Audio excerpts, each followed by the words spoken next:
Mga kabola, mga kapuso, mga kapito, ayan, ulitin natin yung ginawa nating vlog kanina. Naging IBA yung FIBA eh. Okay, ang tamang ang tamang meaning ng FIBA doon po sa OBR, International Basketball Federation. Yan po. IBF po, hindi po IBA. Ngayon, salitang ang FIBA, salitang Pransya. Pag tinranslate po natin sa Pransya, translation ng Pransya doon sa FIBA, Federation International Lady Basketball. Ngayon, pag ginawa sa English, International Basketball Federation. Okay, IBF po, hindi po IBA. Kasi kanina yung una nating vlog, IBA. Ngayon ang tanong, mga kabola, yung topic natin, bakit ba natin ina-apply o ina-adapt yung International Basketball Federation o yung international rules? Samantalang ang liga o larong Pilipinas ay isang local, di ba? Parang local version, ibig sabihin. Ngayon, ano po yung dahilan kung bakit kinakailangan natin i-apply at kinakailangan natin sumabay dun sa International Basketball Federation? Okay, ang sagot po dyan ay yung evolution. Evolution. Yung po yung evolution, yung po yung pagbabago or pag-upgrade ng mga bagay-bagay. Hindi lang gadget, bahay, cellphone, yung na-upgrade. Kasama dyan yung mga kasanayan, kagamitan, mga technology, teknolohiya. Pati kasi saya nababago. At siyempre pati yung kapaligiran. Kasama yan sa evolution, nagkakaroon ng pagbabago.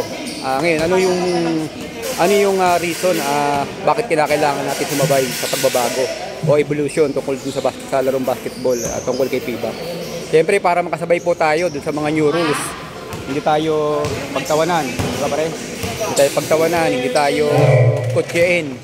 At siyempre, makasabay tayo dun sa magandang pagbabago at pagunlad ng larong basketball.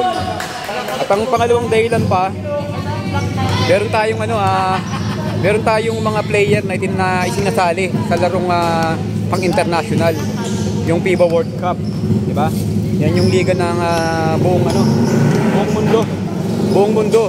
Siyempre, hindi tayo pahuhuli dyan. Kaya kinakailangan natin i-apply, i-adapt yung FIBA rules na international para makasabay po yung mga player natin. At siyempre, dahil sa lahat ng tao ngayon may cellphone, yung local napapanood sa international, yung international napapanood sa local, vice versa. Yun po yung reason, hindi tayo mahuli, hindi tayo mapagtawanan at makasabay tayo dun sa napapanahon na rules and regulation ng FIBA basketball. Okay, mga kapuso, mga kabola, ang isang benefits natin sa pagbabago ng panahon o rulebook, magiging pakinabang yan sa mga darating na henerasyon, sa mga kabataan. Kasi dati, pwede lang maglaro yung mga may edad, no? Ngayon, may ipin o may wala, may bata man o matanda, pwede maglaro. Yung kids mosquito. Okay, yun po yung benefit. Magiging sa darating na henerasyon, kapakipakinabang doon sa mga kabataan.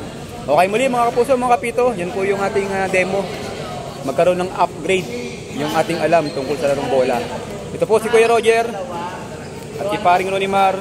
Kung may pagkukulang tsaka po na, tumatanggap na ulit tayo ng mga puna at tulong mula sa iba para patuloy tayong maging biyaya at tulong sa isa't isa. God be the glory. Thank you.